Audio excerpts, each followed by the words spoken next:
They're changing my voice, but pay attention. This video is important. Yeah, there's a bunch of white supremacists who are very immature, like people in frats, and a bunch of gays and LGBT people who are immature, token minorities have their head down, helping them, and crazed Satanists who are like, let's change his voice. One of the main messages of the Bible is that wickedness overthrows the sinners. It's there in Proverbs, and the New Testament reiterates this. But it doesn't need to be spelled out because one with basic sense can see that that's the case. So if Goliath, had struck down David, it wouldn't matter because wickedness already overthrew him. Okay? People die all the time, including people in his family and his tribe. So what the fuck's he gonna do? You know what I'm saying? Try to lie to God when he meets his maker in death? Right? It's fucking retarded. One cannot be a man and cheat me out of my right to lead. It's fucking pathetic. Pathetic. I've seen gay little kids that seem more masculine than that. Anyway, 1 Samuel 17, 8 through 11. Goliath stood and shouted to the ranks of Israel, "Why do you come out and line up for battle? Am I not a Philistine, and are you not the servants of Saul? Choose a man and have him come down to me. If he is able to fight and kill me, we will become your subjects. But if I overcome," key word, overcome him, that's why I made it all caps, "and kill him, you will become our subjects and serve us." Because of what they're doing, I had to type this out several times and correct minor mistakes. It's a long story why that is. It cost me money and time. It stresses my eyes. It's a long story why that is. But anyway, but if I overcome him and kill him, you will become our subjects and serve us. Okay? So if I overcome him, you will become our subjects and serve us. Again, Goliath said, if I overcome him and kill him, you will become our subjects and serve us. But first and foremost, wickedness overcomes the sinners. So even if the brute nation takes over, you're not supposed to serve them. You're supposed to serve me because my argument is universal, pinpoint, and moral precision, focus, moral intensity in its true form, and no one else could possibly make that argument because they aren't me. I am the top martial artist ever. We'll get to that. Choose a man and have him come down to me. If he is able to fight me and kill me, we will become your subjects. But if I overcome him and kill him, you will become our subjects and serve us. The Philistines said, "This day I defy the armies of Israel. Give me a man and let us fight each other."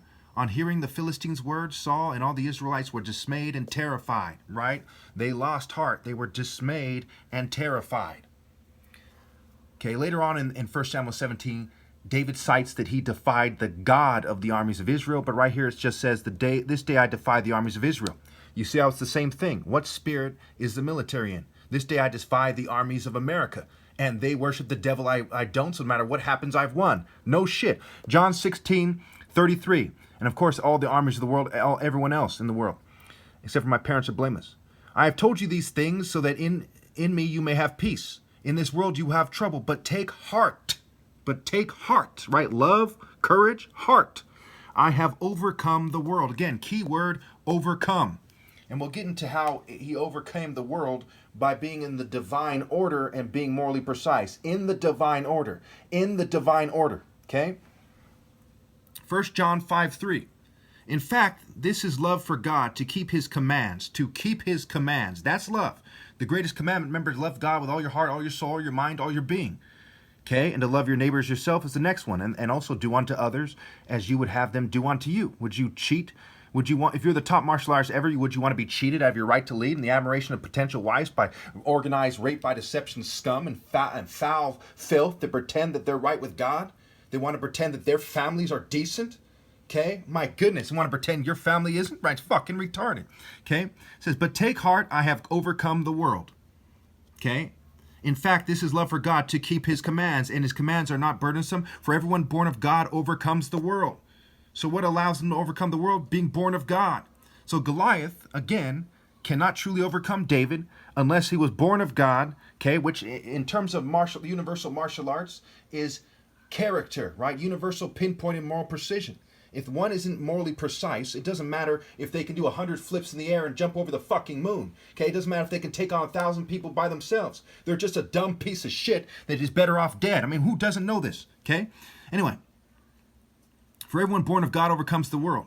This is the victory that has overcome the world, even our faith. This is the victory. What is the word used here? Victory. Victory that has overcome the world, even our faith. I'll read it again for you. In fact, this is love for God, to keep his commands, and his commands are not burdensome. And that includes his chain of command.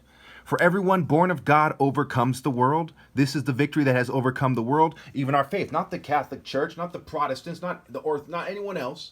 Obviously, I am the chain of command. You know them by their fruit, not their mere human rules, customs, and traditions. Jesus was chastising the Pharisees for that, and I believe it was either Mark 7 or Matthew 23. Anyway, here we go.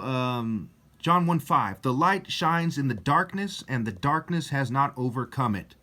The light shines in the darkness, and the darkness has not overcome it. What is the light? Before we even get to that part of the video, it is a light of justice, universal moral precision, focused moral intensity. These are just ways of pointing to an idea. These are phrases that point to an idea. Righteousness is actually the spirit of universal pinpointing moral precision, and it's the spirit of focused moral intensity, okay? Because it's pure. It's not something that is watered down, okay? For God so loved the world that he gave his one and only Son, that whoever believes in him shall not perish, but have eternal life. And what is he called? The King of Kings. And he says, I am the root and offspring of David. And in 1 Samuel 17, David faced Goliath, and they were talking about who overcomes who in what martial combat.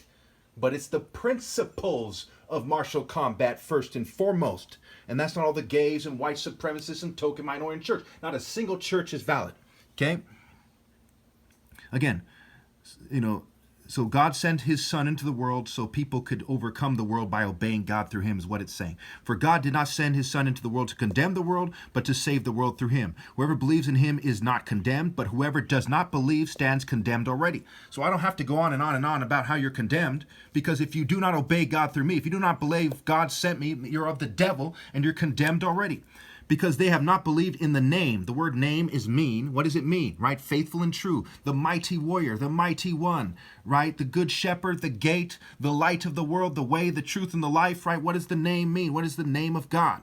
Okay, because they did not believe in the name of God's one and only Son.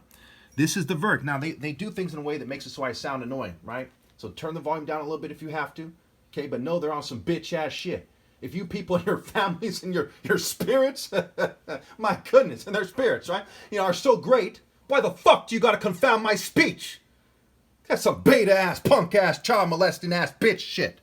Anyway, where was I? Okay, God mocks proud mockers. Okay, anyway, where were we here? This is the verdict. Light has come into the world, but people love darkness instead of light because their deeds were evil. All these dickheads saying, it's faith without deeds. It's faith without deeds. Then why is the verdict, okay? And why the parable of the 10 minas? Why so many things, testify that you're full of shit, okay? But then it says, but people love darkness instead of light. How do we know? But they say they worship God. How do we know? Because their deeds were evil. Because their deeds, their actions, their fruit, their deeds were evil. Everyone who does evil hates the light and will not come into the light for fear that their deeds will be exposed. For fear that their deeds will be exposed. But wait, you said faith without works? Excuse me, you said faith without deeds, without works, without fruit, gets you into heaven. That all you have to do is believe. Then why are these people hiding like people hiding from my challenge and hiding from me saying, where's your viable counter-argument, with their tail tucked, shivering under a Yankee Doodle fucking, blanket, okay, and whatever other culture they come from, okay, some kind of rape by deception trash, okay, when it's, when I'm telling the truth, okay, everyone who has, and obviously they have no viable counter. I'm the top martial artist. If you think you don't have to respond to me as churches, as nations, who the fuck do you think you are? I'm the top martial artist. If you don't respond, you're done. And if you don't obey, you're motherfucking done. You and your punk-ass offspring. Spiritually speaking, you fucking pigs. Like I have to explain this shit. You fucking terrorist trying to pretend I'm the terrorist.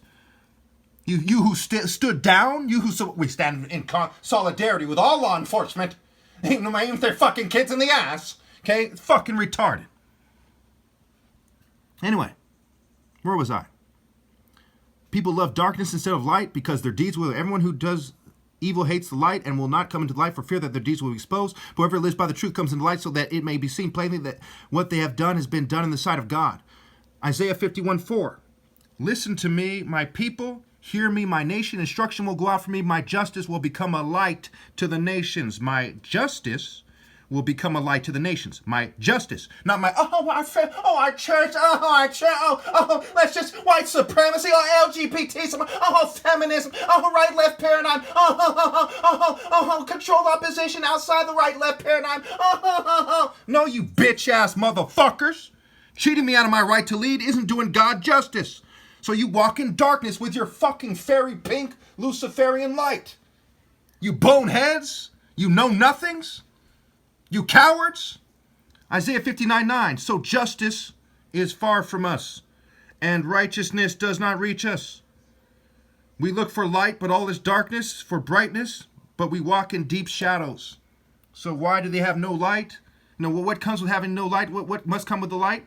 Justice and righteousness. Okay? Justice and righteousness is not there, and so the light is not there, because the light is also a light of justice. You motherfucking know nothing. No, we don't want it to come out. We're so manly, but we don't want it to come out. No, we don't want people to look up to you. One for little girls to get molested, but we don't want people to look up to you. Because when little girls keep getting molested, little kids starving to death. It's some bitch-ass fucking shit. No matter what happens, I've trampled on these punk-ass, cheat the top martial arts ever out of his right to lead type of bitches. Do you have any idea how great the gap is between me and these not even men type punks?